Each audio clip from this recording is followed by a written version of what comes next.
제3차 국정협의회가 민주당의 발목 잡기로 인해 성과를 내지 못했습니다.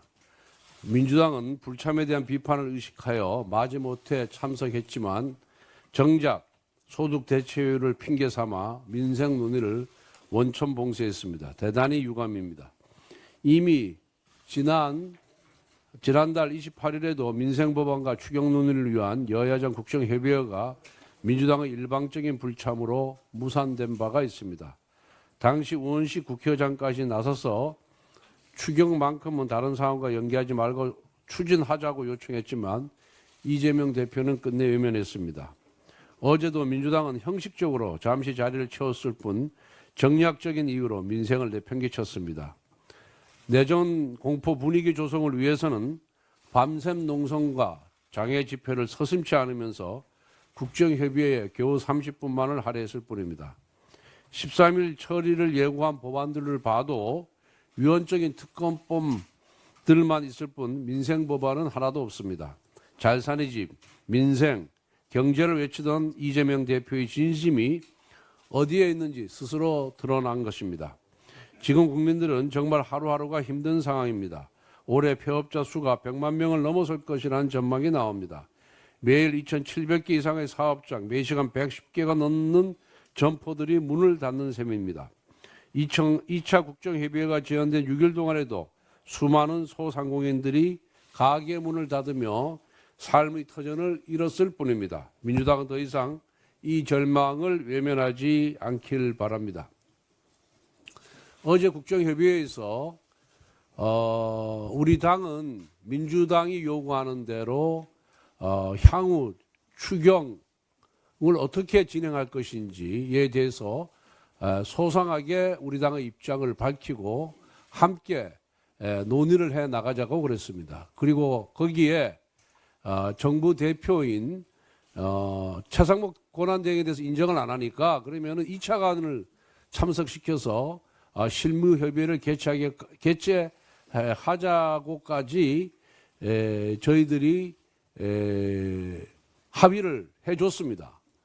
그런데 그 전 회의에서 소득 대체율 정부 여당은 42%를 주장했고 민주당은 44 내지 45%를 주장해서 그 중간선인 43%로 하자라고 제가 제안을 했습니다. 왜 그랬냐면 원래 우리 측 제안은 보험료율 13%, 소득 보험료 13%에다가 자동 안정장치 도입 그리고 소득 대체율 42%였습니다. 그런데 민주당이 자동 안정장치를 도입하면은 소득 대체율이 낮아지는 효과가 있다라고 주장을 하면서 그거는 못 받겠다고 해서 그러면은 소득 대체율을 43%에서 조정하자라고 제가 제안을 했습니다. 우리 당에도 여기 우리 당 연금특위위원장인 박수영 의원을 비롯해서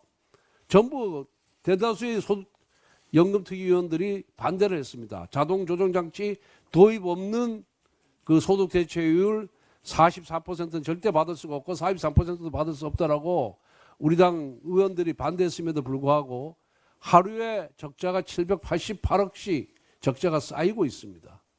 손해를 보고 있습니다.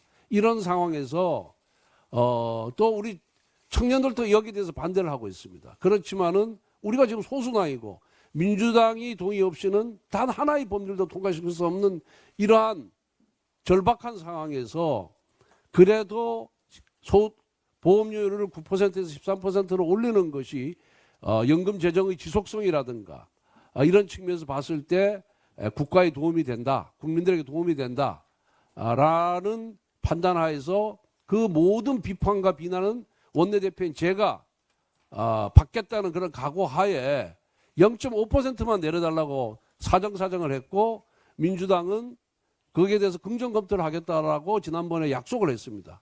그래서 어제 저는 이 부분이 타결이 될 줄 알았는데 민주당이 여전히 43.5%를 고집하는 바람에 모든 논의가 수포로 들어갔습니다. 정말 민주당이 43.5인데 0.5%를 양보를 못하고 44를 고집을 한 겁니다. 그래서 민주당이 의장 중재안이 43.5였습니다. 의장 중재안이. 근데 제가 그 0.5%만 좀 내려라. 소득 대출 1% 차이가 나중에 가면 한 300조 원 정도 차이가 난다. 그래서 그건 내려달라고 사정을 했는데 민주당이 못했습니다. 과연 민주당이 이게 민생을 위하는 정당인지, 국민을 위하는 정당인지, 경제를 위하는 정당인지 정말 어제 실망을 해서 결국은 회의가 지금이라도 민주당이 민생과 경제를 위하고 그다음에 미래 세대를 위한다고 그런다면은 불충분하지만은 우리가 제안한 조건을 좀 수용을 하고 나머지 문제는 국회 연금특위를 구성해서 1년의 시한을 두고 소득 자동 안정장치를 비롯해서 다층 연금 제도에 대해서 함께 논의하기를 기대합니다. 민주당은 이미 대한민국을 심리전 내정 상태로 몰아넣은 것도 모자라 실제 내전으로 몰아넣겠다는 시도를 계속하고 있습니다. 30번째 줄 탄핵, 정치 특검, 명분 없는 단식, 철야 농성 등 민주당 이재명 세력이 자행하는 일들은 모두 헌재의 대통령 탄핵 이후 대한민국을 내전 상태로 몰아넣겠다는 시도들입니다. 민주당이 심우정 검찰총장을 탄핵하겠다는 사유가 무엇인지 국민은 납득할 수 없습니다. 법원의 판결을 따른 검찰총장이 무슨 죄를 저질렀다는 것입니까? 구속 취소와 석방이 잘못된 결정이라고 판단한다면은 이러한 결정을 한 법원에 책임을 묻는 것이 정상이 아니겠습니까? 본인은 8개 사건, 12개 혐의, 5개 재판에 악영향이 갈까봐 판사 탄핵은 못하고 법원의 판결을 따랐을 뿐인 검찰총장만 탄핵하겠다는 것 아닙니까? 그동안 거대 야당의 29번 줄 탄핵으로 4억 6천만 원의 혈세가 낭비되었다고 합니다. 고위공직자 직무의 정지에 따른 혼란으로 인해 우리 사회가 치른 경제적 비용은 그보다 훨씬 더 큰 조 단위일 것입니다. 내전이냐 안정이냐 지금 대한민국은 선택의 기로에 서 있습니다. 지금 국회의 제1책무는 안정과 수습입니다. 국민의힘은 오직 국민만 바라보며 국정 안정과 민생 수습에 매진하겠습니다. 이재명 세력 역시 내전 조장을 위한 30번째 줄탄핵과 명분 없는 단식이 아닌 국민을 위한 길로 돌아올 것을 강력히 촉구합니다. 아주 우리 날카로운 분석으로 MBC 실체가 잘 드러났다 이렇게 생각하고 있습니다. 우려가 아니라 규탄 대상이 돼야 마땅하다 이렇게 생각을 합니다. 그와 관련해 가지고 국회에 국회의원들 그 목욕탕이 있는데 과거에는 여야가 선호하는 방송이 차이가 있기 때문에 YTN이나 연합뉴스 TV를 이렇게 틀어놓는 것을 묵시적인 관행으로 삼았는데 요즘은 가보면은 민주당 의원들이 많아서 그런지 맨날 MBC만 틀어놔요.